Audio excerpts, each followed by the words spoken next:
Under 19 world cup में अगर कल की बात की जाए तो कल है नेपाल वर्सेस पाकिस्तान का मैच। यहाँ नामिबिया वर्सेस श्रीलंका और स्कॉटलैंड वर्सेस वेस्ट इंडीज़ भी है। लेकिन अगर नेपाल वर्सेस पाकिस्तान की मैच की बात करें तो दो एशियन टीम्स यहाँ पर आमने सामने होने वाली हैं। और अभी रिसेंटली ही कुछ वक्त पहले अंडर 19 एशिया कप में भी ये दोनों टीमें भिड़ी थी और वहाँ पर कहीं ना कहीं पाकिस्तान ने नेपाल को काफ़ी आसानी से कहीं ना कहीं मात दी थी। लेकिन अब वापस से लगभग एक महीने का ही डिफरेंस लगभग करीब करीब रहा है और उसके बाद वापस से दोनों टीमें भिड़ने वाली हैं। और इस बार सामना होगा दोनों टीमों का अंडर 19 वर्ल्ड कप में। उसे एशिया कप में याद आता है यूएई वर्सेस पाकिस्तान जो मैच हुआ था सेमीफाइनल, वहां पर यूएई ने एक लो स्कोर को किस तरह से डिफेंड किया और डिफेंड कर कहीं ना कहीं पाकिस्तान को हरा कर वो पहुंचे थे फाइनल में। यानी यूएई अंडर 19 ने पाकिस्तान अंडर 19 को अभी रिसेंटली अंडर 19 एशिया कप में मात दी। तो डेफिनेटली उसके लिहाज से अगर आप देखेंगे तो नेपाल के एक एक्स्ट्रा प्रेशर जो है वो जरूर रहेगा कि उन्हें भी कहीं ना कहीं एक उसी तरीके की परफॉर्मेंस निकालने की जरूरत होगी। ब्लूप्रिंट कुछ हद तक यूएई वर्सेस पाकिस्तान का आप ले सकते हैं, लेकिन फिर भी वहां पर एक लो स्कोरिंग गेम था जहां पर यूएई ने कई सारे चीजें सही वक्त पर कर उस मैच में जीत दर्ज की है। चाहे वो फील्डिंग का भी बहुत बड़ा कंट्रीब्यूशन उस मैच में रहा था। जब 2 रनआउट्स उन्होंने किए उसके बाद पूरी कहानी पलट गई।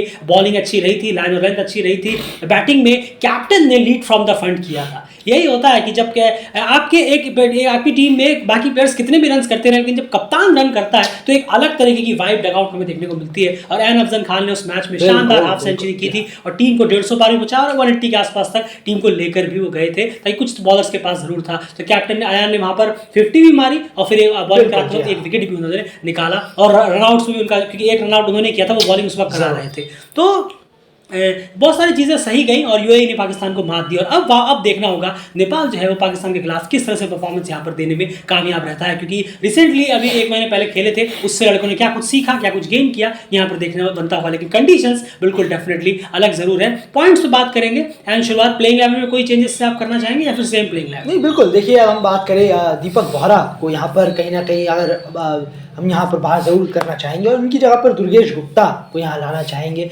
शायद टीम मैनेजमेंट चाहती है कि आकाश चंद को कहीं ना कहीं बाहर कर दें या वो दुर्गेश गुप्ता को ले आए। वो खैर वो बात की बात है, लेकिन डायरेक्टर यही चाहेगा कि दुर्गेश इन हो और दीपक बोहरा जो नीचे बल्लेबाजी करने आए थे वो आउट।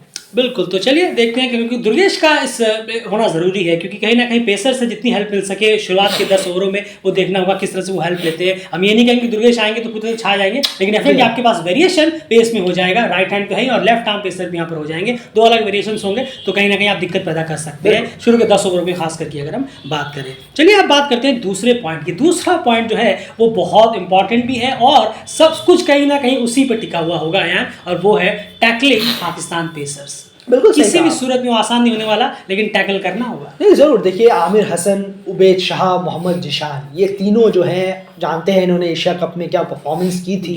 बहुत बेहतरीन परफॉर्मेंस रही थी इन तीनों ही पाकिस्तान पेसर्स की।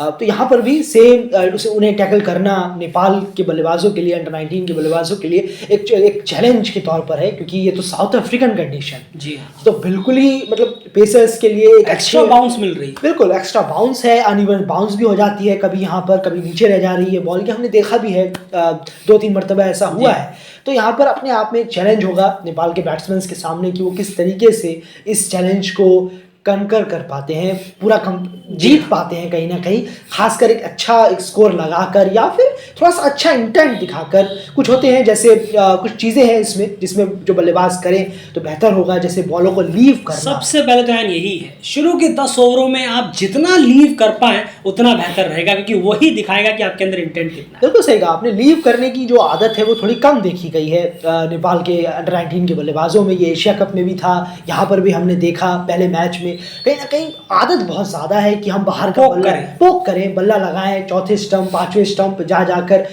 कवर ड्राइव मारे। तो इसको थोड़ा सा कंट्रोल करने की ज़रूरत है। आप 12-15 रन पर पहुंच गए हैं, सोच रहे हैं, कॉन्फिडेंस हो गए हैं, और उसको ओवर कॉन्फिडेंस में ले जाना ये अपने आप में एक सुसाइडेबल एक तरीके की चीज़ है ये, कि आप जैसे कि हमने देखा कि देव खनल जिस तरीके से आउट हुए, 36 रन पर पहुंच गए थे। आकाश त्रिपाठी भी, जी हाँ, आप शॉट देखिए, जरूरत नहीं था उस शॉट का। बिल्कुल। तो आप लीव करने का ट्राई करिए, पेसर्स को टैकल करने का यही है कि जितना ज़्यादा लीव करें, जितना ज़्यादा रोकें, उतना बेहतर होगा, बजाय अटैकिंग होने के शुरुआत के 10-12 ओवरों में। शुरुआत के 10 ओवर की बात कर रहे हैं। अटैक होने से ज़्यादा अपना डिफेंस मजबूत रखना होगा, बचना होगा विकेट देने से, और ख़ासकर जो चौथे स्टंप की बॉल होगी, क्योंकि वो बहुत ज़्यादा माइंड में डबल माइंड पैदा करेगी, लगाओ या नहीं लगाओ, लगाओ या नहीं लगाओ, उससे थोड़ा सा यहाँ पर बचने की ज़रूरत है। और हाँ, एक चीज़ और बल्लेबाजों के लिए रिएक्शन थोड़ा सा अपना फास्ट रखने की ज़रूरत है, क्योंकि जो तीनों पेसर्स हैं उनकी स्पीड बहुत अच्छी है, खासकर उपेश शाह तो बहुत ही ज़बरदस्त है, तो स्पीड से थोड़ा सा अपने आप जो टाइमिंग होनी चाहिए, रिएक्शन टाइम,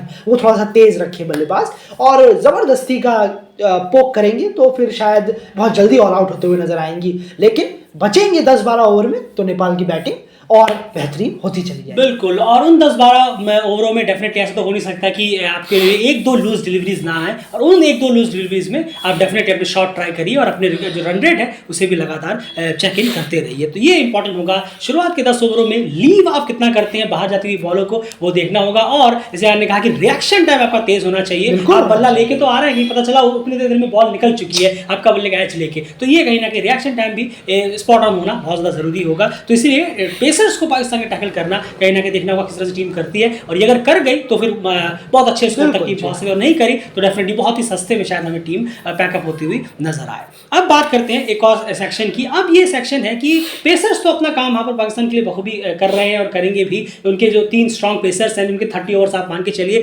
लेकिन यहाँ पर एक सेक्शन है जहाँ पर आप कहीं ना कहीं रन्स के लिए अपने अपने रन रेट उन्हें बढ़ा सकते हैं और अटैक करने का सोचेंगे, और वो है सोचेंगे नहीं, आपको करना ही होगा, और वो है बाकी के जो 20 ओवर्स होंगे। इन 3 पेसर्स के अलावा जो बाकी 20 ओवर्स आपके होंगे वो इतने ज़्यादा खतरनाक कैटेगरी में आप नहीं डाल सकते कि चलिए हाँ अनप्लेबल हो रही है। इन 20 ओवर्स में आपको रन्स करने होंगे। इन 20 ओवर्स में आप ये बैट कर नहीं दे सकते कि हाँ अब मैं थोड़ा सा पार्टनरशिप बिल्डअप बिल्कुल करिए, लेकिन आपका रन रेट भी अच्छा होना चाहिए। इन 20 ओवरों में कम से कम मैं कह रहा हूँ 6 रन पर ओवर तो आना ही चाहिए इन 20 ओवरों में, कम से कम ये उन 30 ओवरों के अलावा बाकी वो आपको आपके हिसाब से अभी 6 रन का पर ओवर का मतलब नहीं कि आप 5 बॉल डॉट निकालें फिर छठी बार छक्का लगाने चले जाएं। आप उन बहुत कैलकुलेटेड तरीके से बिना रिस्क लिए भी 6 रन पर ओवर इन 20 ओवरों में निकाल सकते हैं। तो 120 तो आपके यहीं पर आकर निकल सकते हैं, और अटैक के साथ साथ और आपका रन रेट भी काफी इंप्रूव रहेगा। इन 20 ओवरों में भी अगर आप स्ट्रगल करते हुए नजर आए तो फिर गाड़ी ज्यादा आगे बढ़ेगी नहीं। तो यानी क्लियरली है उन 30 ओवर के अलावा जो 20 ओवर होंगे इसमें जो नेपाल का प्लान होना चाहिए वो है अटैक का, और अटैक से हमारा मतलब है अंधाधुंध हवाई फायर नहीं, अटैक से हमारा मतलब है 6, 6.5, किसी ओवर में 5 हो गए तो किसी में 7 ले लीजिए तो हो गए 12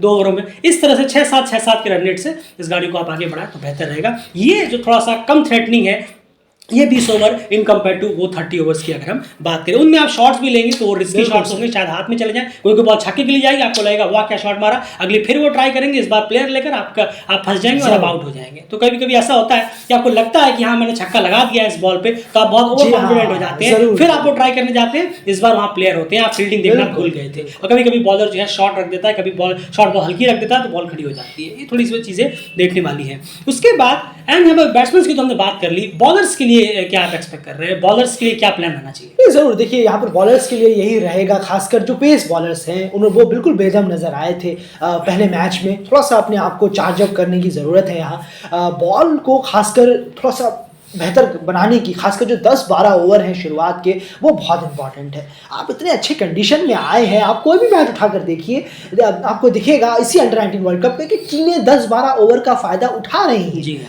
टीमें उठा रही हैं फ़ायदा। 10-12 ओवर में जो कंडीशन दे रहा है पिच, आपसे कह रहा है कि हाँ मुझसे ले लो, मेरे पास थोड़ी अर्ली मॉइस्चर है, मैं यहाँ मदद कर रहा हूँ, लेकिन वहाँ पर नेपाल के जो पेसर्स हैं वो थोड़े से बेदम नजर आ रहे हैं अपनी लाइन। यहाँ तक कि एंड यूएसए जब 105 डिफेंड कर रहा था आयरलैंड के खिलाफ, उन्होंने भी शुरू के पावर प्ले में 2 विकेट निकाल दिए। देख लीजिए आप, तो यहाँ ये है, ये होगा ही, हमें अमूमन ये चीज़ें ज़्यादातर दिखेंगी इस अंडर-19 वर्ल्ड कप में होते हुए, क्योंकि साउथ अफ्रीकन कंडीशंस है, यहाँ पर वो पिच ऐसी ही है कि वो 10-12 ओवर शुरुआत में हरकत करेगी, दोनों ही इनिंगों की अगर हम बात करें।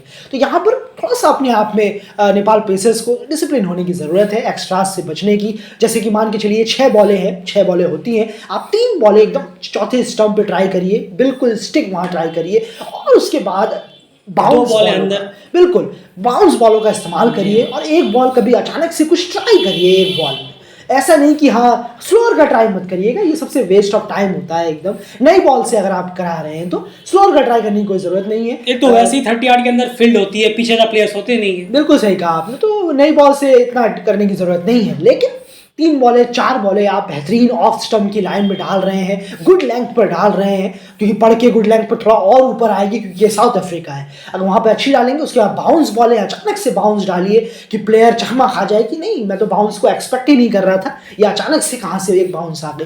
तो इस तरीके से, लेकिन थोड़ी स्पीड के साथ अगर आए तो बेहतर होगा। ये कुछ प्लानिंग अगर नजर आए, स्पिनर्स जो कर रहे हैं वही करें। पिछले मैच में अच्छा कर रहे थे, जो भी स्पिनर्स को विकेट मिले हैं वो फ्रंट फुट पर आकर बल्लेबाजों ने गलती की थी तो उन्हें उनको विकेट मिले हैं। स्पिनर्स फ्रंट फुट पे अपना थोड़ा सा पकड़ मजबूत करके रखे और ज़्यादा थोड़ा अच्छा काम किया था, लेकिन पेसर्स ने पिछले मैच का खेल काफ़ी बिगाड़ दिया था। तो इस बार पेसरों से यही उम्मीद रहेगी, तीसरे चौथे स्टंप पर लगातार बॉलिंग कराएं, थोड़े बाउंस का इस्तेमाल करें और फील्डिंग प्लेसमेंट थोड़ी अपनी बेहतर करें। बिल्कुल, तो यही एंड लास्ट टाइम आपने जोड़ी फील्डिंग प्लेसमेंट भी बेहतर करने की जरूरत होगी कि कुछ बॉलर जो है कुछ फील्डिंग इस तरह की ले और उस हिसाब से उस पिछले मैच में नहीं दिखा, ये हमें पिछले मैच में बिल्कुल नहीं दिखा था। नेपाल के प्रोस्पेक्टिव से हम देखें, लेकिन हमें न्यूजीलैंड के प्रोस्पेक्टिव क्लियर दिखा जब दीपक बोरा का पहला विकेट गिरा, उन्होंने मेरे ख्याल से गली थी जी, काफी आगे उन्होंने ले रखा था, उसके बाद दीपक बोरा ने अपने उनके हाथों में कैच दिया। उसके बाद अर्जुन कुमल को भी उन्होंने फंसा लिया था, शायद 10-15 बजे अर्जुन कुमल जो है शॉर्ट बॉल कर रहे थे, शॉर्ट बॉल पड़ी, अर्जुन ने के मारा और पीछे कहीं ना कहीं कैच हो गई थी, लेकिन कैच उन्होंने ड्रॉप कर दिया, वो बात और है, लेकिन वो प्लान में कहीं ना कहीं अच्छी तरह से फंस गए थे वहां पर भी। तो ये चीज है कि उन बॉलर से ट्राई किया, कहीं ना कहीं आपको भी ट्राई करना होगा